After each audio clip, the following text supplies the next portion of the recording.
नमस्ते बच्चों। आज मैं कक्षा 8वीं हिंदी द्वितीय सत्र द्वितीय इकाई परीक्षा पहली कविता इसके बारे में हम लोग पढ़ेंगे, जिसका शीर्षक है धरती का आंगन महके। बच्चों, इसके कवि हैं डॉक्टर प्रकाश दीक्षित जी। कवि ने धरती का आंगन महके ये कविता लिखी है। कवि का जन्म 1929 में इटावा उत्तर प्रदेश में हुआ था और इनकी मृत्यु 2012 में। कवि का परिचय इस प्रकार है। ये आजीवन अध्यापक रहे।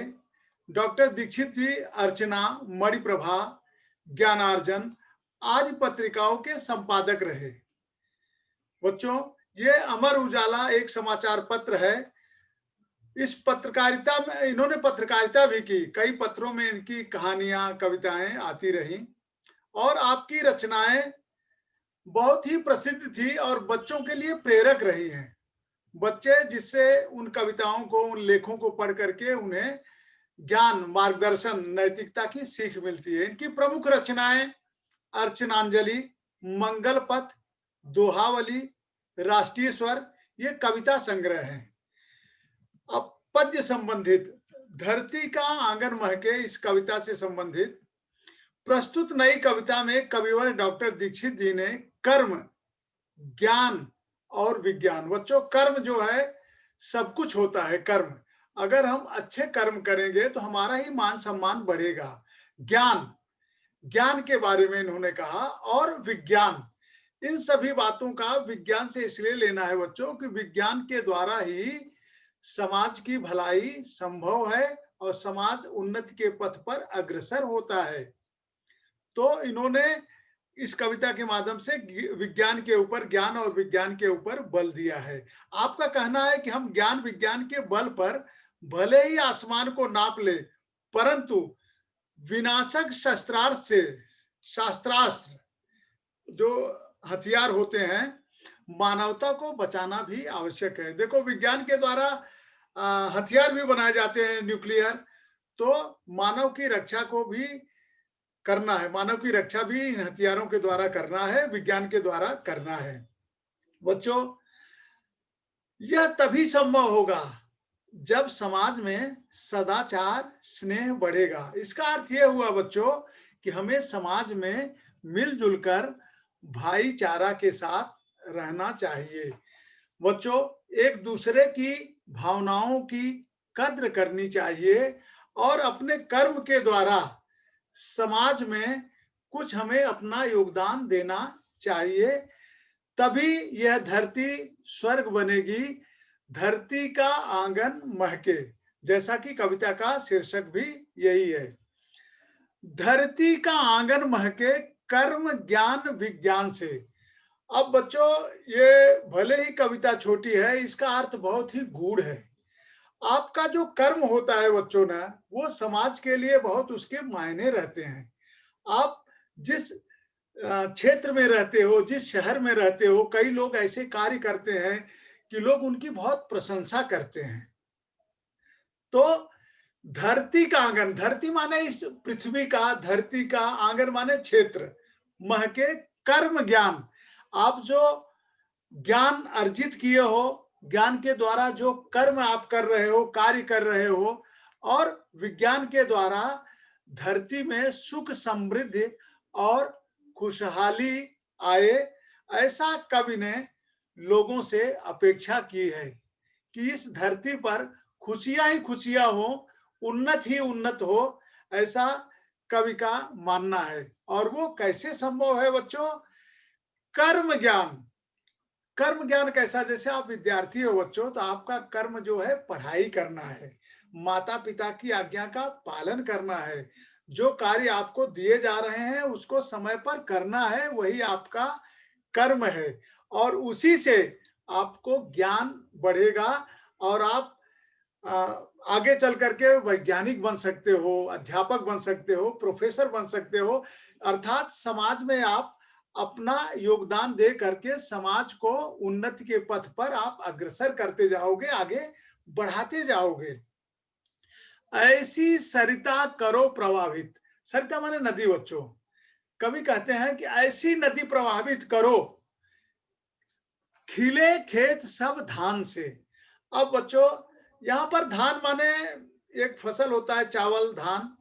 लेकिन धान से अर्थ सिर्फ धान से नहीं है, यहाँ कवि का तात्पर्य यह है बच्चों, अन्न, धन, संपदा से है। कि समाज ऐसी नदी बहाओ, जैसे नदी पर बच्चों बांध बांधकर नहर निकाले जाते हैं, कैनाल्स, और सिंचाई के साधन किए जाते हैं। तो कहते हैं कि समाज में ऐसे कार्य करो, ऐसी नदी बनो कि जैसे नदियों के द्वारा बांध बनाकर बिजली उत्पन्न होती है, सिंचाई की जाती है, या पीने के पानी का भी उपयोग किया जाता है नदियों के द्वारा। तो कहते हैं कि अपना योगदान समाज को आप कुछ ना कुछ दो। तो ऐसी सरिता करो प्रवाहित, सरिता माने नदी, ऐसी नदी प्रभावित करो, खिले खेत सब धान के। ऐसी नदी प्रभावित कर दो, नदी निकालो कि जो खेत हैं वो खुशहाल हो जाएं, हरे भरे हो जाएं, किसान अन्नदान से, अन्न धन से संपन्न हो जाए। माने तात्पर्य ये निकलता है बच्चों कि चारों तरफ खुशहाली ही खुशहाली हो। इस प्रकार आप धरती के आंगन को अपने कर्म, ज्ञान, विज्ञान से आप महकाओ, आगे बढ़ाओ। अभिलाषाएं नित मुस्काए। अभिलाषा माने इच्छा बच्चों, इच्छा। इच्छा क्या होती है बच्चों? जैसे आपकी इच्छा है कि आप अच्छे मार्क प्राप्त करो, अच्छे नागरिक बनो, अच्छी नौकरी करो, हाँ, क्या बोलते हैं कि घर पे संपन्नता लाओ, मान सम्मान बढ़ाओ। अभिलाषाएं नित मुस्काएं। जो आपकी इच्छा है ना, वो पूरी हो। मुस्काए माने पूरी हो। देखो, आपकी जब इच्छा पूरी होगी बच्चों ना, कैसे पूरी होगी? आपके कर्म ज्ञान से, आपके कर्म के द्वारा जब आपकी इच्छाएं पूर्ण होंगी, तो अभिलाषाएं नित, नित माने हमेशा, मुस्काएं, मुस्कुराती रहें आशाओं की छांव में। देखो बच्चों, उम्मीद पर दुनिया कायम है। आप ये उम्मीद से पढ़ रहे हो कि अच्छे नागरिक बनो, अच्छी नौकरी मिले, पढ़ाई में आगे बढ़ो, पढ़ाई में आगे बढ़ोगे तो नौकरी अच्छी मिलेगी, नौकरी मिलेगी तो आपको धन संपन्न आप बनोगे। तो ये सब उम्मीद के द्वारा जो है ना, हमारी अभिलाषाएं, उम्मीद पर दुनिया कायम है। हम आगे बढ़ते जाएंगे, अपने कर्म करते हुए आगे बढ़ते जाएंगे। भगवत गीता में भी लिखा है बच्चों, कर्मण्ये वाधिकारस्ते मां फलेषु कदाचन। हमें कर्म करना चाहिए। कभी-कभी ऐसा रहता है कि हम लोग फल के चक्कर में इतना पड़ जाते हैं कि कर्म करना ही अपना भूल जाते हैं, नहीं करते हैं। जबकि हमें कर्म करना चाहिए। आपका विद्यार्थी जीवन है, विद्यार्थी जीवन में आपका कर्म है पढ़ाई करना, माता-पिता की आज्ञा का पालन करना। आप टाइम टेबल बना करके सब काम अपना समय पर करो। आप 8th में हो अभी, 9th में जाओगे, 10th में बोर्ड का एग्जाम दोगे, आपके पास समय नहीं है। अगर आप ये समझोगे कि 10th में कोई चमत्कार होने वाला है, असंभव। अभी से आपको आगे बढ़ते रहना है। आपको इसीलिए इस तरह की कविताएं रखी गई हैं कि आप आगे बढ़ते रहो, नित्य प्रति अपनी उन्नति करते रहो। अभिलाषाएं नित्य मुस्काएं। जब आपकी अभिलाषाएं, इच्छाएं पूरी होगी बच्चों, तो आपके अंदर खुशियां आएंगी, आह्लादित होंगे कि अच्छा लग गया मम्मी, आज बहुत अच्छा लगा, मेरे को फर्स्ट रैंक आया। तो इस तरह से आपकी इच्छाएं जब पूरी होगी बच्चों, आशाओं की छांव में, तो आपकी मंजिल जो है ना, आपको मंजिल नजदीक आती हुई दिखाई देगी। पैरों की गति बंधी हुई हो विश्वासों की राह में। देखो बच्चों, आपके पैरों की गति, पैरों की चाल जो है ना, बंधी हुई हो विश्वासों की राह में। आपके अंदर विश्वास होना चाहिए कि आप ये काम कर सकते हो। आपके अंदर अगर विल पावर नहीं होगा, विश्वास नहीं होगा, तो कोई भी कार्य आप अच्छी तरह से नहीं कर सकते हो। आपके अंदर पैरों की गति बंधी हुई हो विश्वासों की राह में। आपके अंदर विश्वास होना चाहिए कि ये कार्य मैं कर सकता हूं। और बच्चों, समाज में कोई ऐसा कार्य नहीं है जिसे आप न कर सके, न कर सको। बहुत सारी आपको मोरल स्टोरीज आपने पढ़ा होगा, वो चींटी दाना लेकर चढ़ती है, गिरती है, वो करती है, अंत में वो सक्सेस होती है। मतलब आपने निश्चय कर लिया कि मुझे अच्छे मार्क लाना है, तो आप निश्चित रूप से ला सकते हो, लेकिन वो काम आपको करना है। आपके माता-पिता, आपके गुरु, टीचर, वो आपको सिर्फ मोटिवेट कर सकते हैं, प्रेरित कर सकते हैं, वो काम आपको करना है। और आपके अंदर वो क्षमता है। और इसलिए क्षमता है बच्चों कि आप उस बात को समझ नहीं पा रहे हो, कि आप कभी कभी गिव अप कर देते हो कि ये काम मुझसे नहीं होगा, लेकिन ऐसा नहीं है। आप कोशिश करके तो देखो, कामयाबी जरूर आपके कदम चूमेगी। पैरों की गति बंधी हुई हो विश्वासों की राह में। जो आप कार्य करना चाहते हो ना बच्चों, उसे कोई रोक नहीं सकता। आपके पैर जो है अनवरत उस कार्य को करने में सक्षम हैं। आपके अंदर विश्वास होना चाहिए। राह माने रास्ता। आपके रास्ते में कोई रुकावट नहीं आएगी, बशर्ते कि आपने ठान ली हो कि मुझे ये कार्य करना ही है।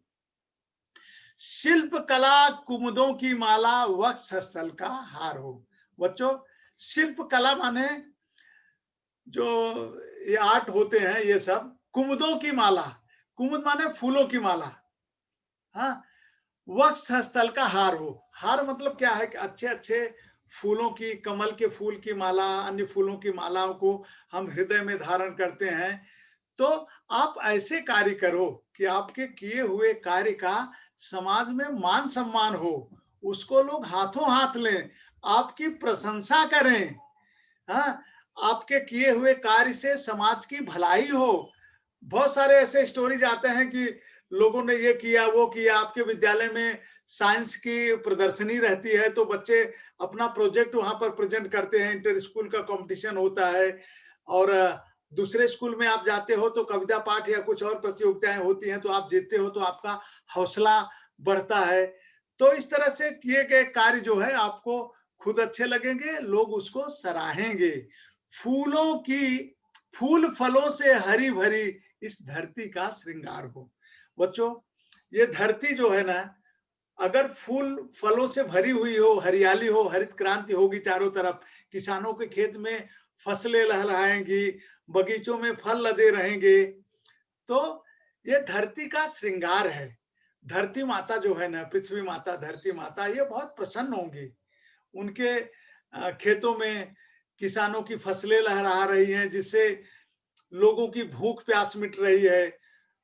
फूलों के बगीचे हैं जिनकी खुशबू और सुंदरता बिखर रही है चारों तरफ, और पेड़ों से लदे हुए फल हैं जो लोगों को स्वास्थ्य प्रदान कर रहे हैं। हेल्दी फल फूल लदे हुए हैं, तो वो सब इस तरह के ऐसे धरती का श्रृंगार। फूल फल जो है ये धरती के श्रृंगार हैं। चंद्रलोक या मंगल ग्रह पर चढ़े किसी भी यान से। कोई व्यक्ति बच्चों चंद्रयान पर चढ़े या मंगल ग्रह पर जाए या चंद्रयान से जाएं, कहीं भी जाएं, किसी भी यान से भी जाएं, लेकिन बच्चों किंतु न हो संबंध विनाशक। चाहे विज्ञान कितना भी उन्नति क्यों न कर ले, हम चांद पर चले गए, मंगल ग्रह पर चले गए, चाहे इसका भाव ये निकलता है बच्चों कि हम कितनी भी उन्नति क्यों न कर ले, हम ये बोलते हैं कि विज्ञान कितना आगे क्यों न चला गया, लेकिन विज्ञान का प्रयोग जो है बच्चों, साइंस का प्रयोग, विज्ञान का प्रयोग समाज की भलाई के लिए होना चाहिए। न्यूक्लियर पावर प्लांट होना चाहिए, न्यूक्लियर बम नहीं होना चाहिए। मतलब क्या है कि अगर साइंस है तो अच्छी बिजली हो, अच्छी सवारी हो, ट्रेन हो, फ्लाइट हो, हाँ, और किसानों के लिए सिंचाई के साधन हो, फसल काटने की मशीन हो। विज्ञान का प्रयोग समाज की भलाई के लिए हो, समाज के विध्वंस के लिए नहीं होना। विनाशक माने विनाश के लिए नहीं, समाज की भलाई के लिए होने चाहिए। कभी कभी ये रहता है बच्चों कि विज्ञान का प्रयोग कई कंट्रीज जो है ना, वो अलग तरह से करते हैं, एक दूसरे देश को हराने के लिए, नष्ट करने के लिए। आप देखते हो, टीवी पर देखते हो कि एक देश ने दूसरे देश पर आक्रमण कर दिया, इतने लोग मारे गए, बेगुनाह लोग मारे जाते हैं। तो वो सब बातें नहीं होनी चाहिए। विज्ञान जो है वो समाज की भलाई के लिए हो, मेडिकल साइंस के लिए हो, जिससे लोगों की जान बचाई जा सके। जो लोग क्या बोलते हैं कि रुग्ण शैया पर हैं, बीमार हैं हॉस्पिटल में, तो उनको किस तरह से उपचार किया जाए, उनका इलाज करके वो स्वस्थ बन सके, उनके परिवार के लोग खुश हों। इस तरह से विज्ञान का प्रयोग होना चाहिए, विध्वंस के लिए नहीं। कोई भी कार्य समाज की भलाई के लिए होना चाहिए, समाज के विनाश के लिए नहीं होनी चाहिए। यही दो पंक्तियां हैं। चंद्रलोक या मंगल ग्रह पर चढ़े किसी भी यान से, चाहे किसी भी यान से हम ऊपर जाएं चंद्रयान और मंगल ग्रह पर, लेकिन विज्ञान का प्रयोग जो है बच्चों, किंतु न हो संबंध विनाशक। इसका विज्ञान का संबंध जो है विनाशक से नहीं हो, डिस्ट्रॉय से नहीं हो, वो मानव की भलाई के लिए होना चाहिए। सांस सांस जीवन पट बुनकर प्राणों का तन ढांकती। प्रत्येक मनुष्य बच्चों, प्रत्येक मनुष्य जो है मानवीय, उसके अंदर मानवीय गुण हैं और वो उन गुणों को पवित्रता से परिपूर्ण करके वो लोगों की भलाई के कार्य करना चाहता। सदाचार की शुभ्र शलाका, सदाचार माने सच्चे रास्ते पर चलना, उसको सदाचार कहते हैं। सदाचार की शुभ्र शलाका मन सुंदरता आंकती। अगर आप समाज में भलाई के कार्य करोगे, अच्छे कार्य करोगे, तो आपका समाज में बहुत यश होगा, मान सम्मान होगा और आपको भी अच्छा लगेगा। अगर बच्चों आप कोई अच्छे कार्य करते हो, किसी की मदद करते हो, तो मदद करके भी आपको बहुत प्रसन्नता होती है। लेकिन आप किसी का बुरा करके, किसी को नुकसान पहुंचा के आपको अच्छा नहीं लगता है बच्चों। इसलिए जहां तक संभव हो सके हमें समाज में लोगों की भलाई के कार्य करना चाहिए। ये जो सांस अपनी है, हमेशा अंतिम दम तक लोगों की भलाई के कार्य करते रहो। सदाचार की शुभ्र शलाका मन सुंदरता आंकती। मनुष्य का मन जो है पवित्र और सुंदर होना चाहिए। और सदाचार माने अच्छा आचरण। देखो बच्चों, आदमी का, मनुष्य का धन आता जाता है, पैसे आते जाते हैं, लेकिन एक बार आप बुरे व्यक्ति बन गए तो बहुत दिनों तक लोग आपको बोलते हैं कि ये व्यक्ति तो ऐसा है। तो इसलिए कभी भी थोड़े से फायदे के लिए अपना चरित्र जो है वो खराब नहीं करना चाहिए। कुछ समय के लिए आपको अच्छा लग सकता है, आपको अच्छा लगा, लेकिन लोग उसको अच्छा नहीं मानते। इसीलिए साहित्य में कहा गया है बच्चों की छोटी बेईमानी बड़ी बेईमानी को जन्म देती है। जब आप थोड़ी थोड़ी गलतियां ऐसे करते जाते हो बच्चों, तो गलतियों की संख्या बढ़ती जाती है। अभी महात्मा गांधी की एक प्रेरक कथा है कि क्लास में इंस्पेक्शन था और इंस्पेक्टर, एजुकेशन इंस्पेक्टर आए थे, तो सभी बच्चों को चेक करना चाहते थे कि बच्चे क्या पढ़ रहे हैं। तो इंस्पेक्टर ने सभी बच्चों से प्रश्न किया तो सब बच्चों ने बताया, लेकिन वो प्रश्न जो है महात्मा गांधी, जिनका नाम बचपन में था बच्चों मोहनदास करमचंद गांधी, उनको नहीं आता था। उन्होंने कहा कि सर मुझे नहीं आता। अंत में उनके फ्रेंड ने, वो बच्चे के फ्रेंड ने, महात्मा गांधी के फ्रेंड ने उनको इशारा किया और जब इंस्पेक्टर नीचे रिमार्क लिख रहे थे तो टीचर ने भी इशारा किया, आंसर बताया ऐसा, लेकिन उन्होंने नहीं बताया। इंस्पेक्टर के जाने के बाद सब बच्चों ने मोहनदास का मजाक उड़ाया और टीचर ने भी डांटा कि अरे मैंने भी इशारा किया, मेरी भी बात नहीं मानी, बता देता था। तो बोले कि सर अगर मुझे नहीं आता था तो मैं दूसरे का कहा हुआ अगर बता रहा हूं तो ये चीटिंग है। तो मुझे दूसरे का कहा हुआ बताने की जरूरत नहीं है। अगर मुझे नहीं आता था तो मैं पढ़ूंगा, फिर से मैं देखूंगा, मैं समझूंगा, मैं दूसरे का कहा हुआ बता नहीं सकता। तो बच्चों क्या होता है कि छोटी बेईमानी बड़ी बेईमानी को जन्म देती है। अभी धीरे धीरे सत्य अहिंसा का पाठ पढ़ते पढ़ते महात्मा गांधी इतने आगे चले गए। तो कभी कभी ऐसे रहता है कि हम कुछ समय के लिए अपमानित होते हैं, दोस्तों से, गुरुजी से, माता पिता से अपमानित होते हैं, लेकिन बाद में वो हमारे लिए अच्छा रहता है। तो इस प्रकार हमें छोटी छोटी बातों का ध्यान रखना चाहिए बच्चों। और जो सच्चाई है, प्रतिभा का पैमाना मेधा की ऊंचाई नापता। प्रतिभा का पैमाना, पैमाना माने आपके व्यक्तित्व को नापने का जो साधन है, आपकी क्षमता की ऊंचाई को नापता है। मानवता का मीटर बन, हमें मानवता का मीटर बनकर मन की गहराई को नापना है। मानवता का मीटर मन मतलब मानवता ये है बच्चों कि अगर कोई दुखी पीड़ित है तो हमें उसकी मदद करनी चाहिए, उसका मजाक नहीं उड़ाना चाहिए और इस तरह से समाज की भलाई के कार्य में हमेशा हमें अग्रसर रहना चाहिए, आगे रहना चाहिए। आप जिस स्तर पर हो, आप चाहो तो कुछ न कुछ लोगों की मदद कर सकते हो। आप विद्यार्थी जीवन में हो, जो आपका मित्र पढ़ाई में किसी सब्जेक्ट में, किसी विषय में कमजोर है, तो आप उसकी मदद कर रहे हो, तो वो भी एक अच्छाई के कार्य हैं। धीरे-धीरे आपका इस तरह से सोशल वर्क में रुझान हो जाएगा, आपको अच्छा फ़ील होगा, अच्छे कार्य करके तो देखो, आपको बहुत अच्छा लगेगा वो। आत्मा को आवृत कर दे, आत्मा को आवृत कर दे स्नेह प्रभा परिधान से। परिधान माने कपड़े होते हैं, स्नेह प्रभा माने प्यार से। आत्मा को आवृत कर दे, ये जो आत्मा है बच्चों ना, वो अजर अमर है। आत्मा को आवृत कर दे माने ढक दे, किससे? प्रेम से। मतलब क्या है? किसी का दिल मत तोड़ो, किसी को ऐसे हर्टिंग, इवन पेरेंट्स को, गुरु को, फ्रेंड को ऐसे शब्दों का प्रयोग मत करो जिससे कि उनको चोट लगे, वो आहत हों। ऐसे शब्दों का प्रयोग हमें नहीं करना चाहिए। संस्कृत में भी कहा गया है बच्चों, आत्मनः प्रतिकूलान परेशान न समाचरेत। जो बातें हमें बुरी लगती हैं, वैसी बातें हमें दूसरों के साथ नहीं करनी चाहिए। अगर आपको कोई बैड वर्ड बोले, गाली दे, तो आपको बुरा लगता है, लेकिन आप दूसरों के साथ वो भाषा का प्रयोग करके आप प्रसन्नता महसूस करते हो, जो कि गलत है। आप ये सोच कर देखो कि उनकी जगह पर अगर आप होते, तो आपको कैसा लगता? तो आपके अंदर इस तरह की बात नहीं आएगी बच्चों। तो ये बातें जो है धीरे-धीरे ग्रेजुअली जो है आपके अंदर सुधार में आएँगी। आप कोशिश करोगे तो कोई भी कार्य जो है मुमकिन नामुमकिन नहीं है। आप जो है अच्छाई के मार्ग पर अग्रसर होते हुए आगे बढ़ोगे।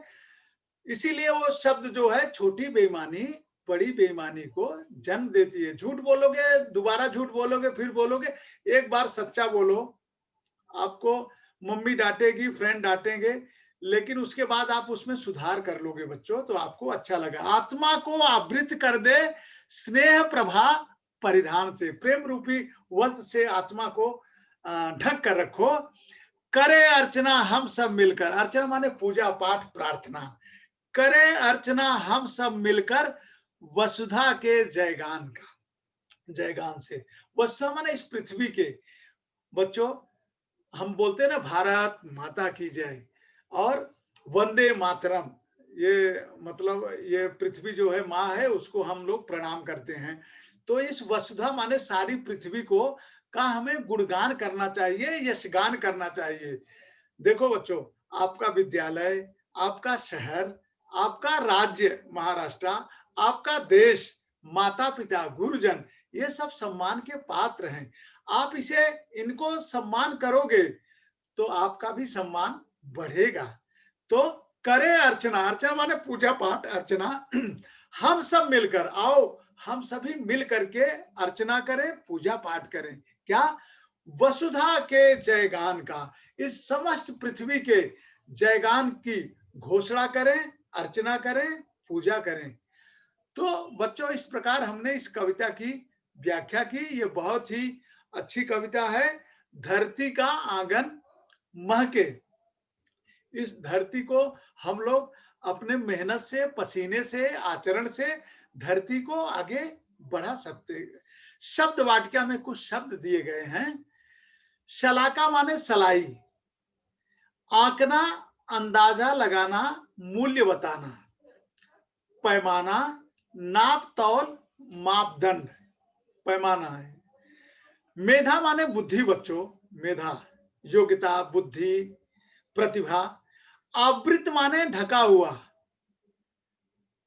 आवृत माने ढका हुआ, लौटाया हुआ। तो यहां पर ढका हुआ इस कविता में आवृत माने।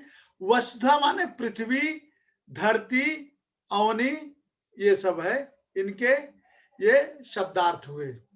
अब बच्चों, इनका शब्दार्थ जो है कृत पत्रिका के आधार पर आ सकता है कि इन शब्दों की कृत पत्रिका के आधार पर शब्दार्थ वगैरह आ सकता है। तो इस प्रकार हमने ये कविता की व्याख्या की और ये कविता बहुत ही अच्छी है, आप प्रैक्टिस कर लेना बच्चों। क्लास में भी हम लोग करेंगे इसको। आज के लिए इस वीडियो में इतना ही। अब हम लोग इसकी व्याख्या और सब अगले वीडियो में करेंगे। धन्यवाद बच्चों।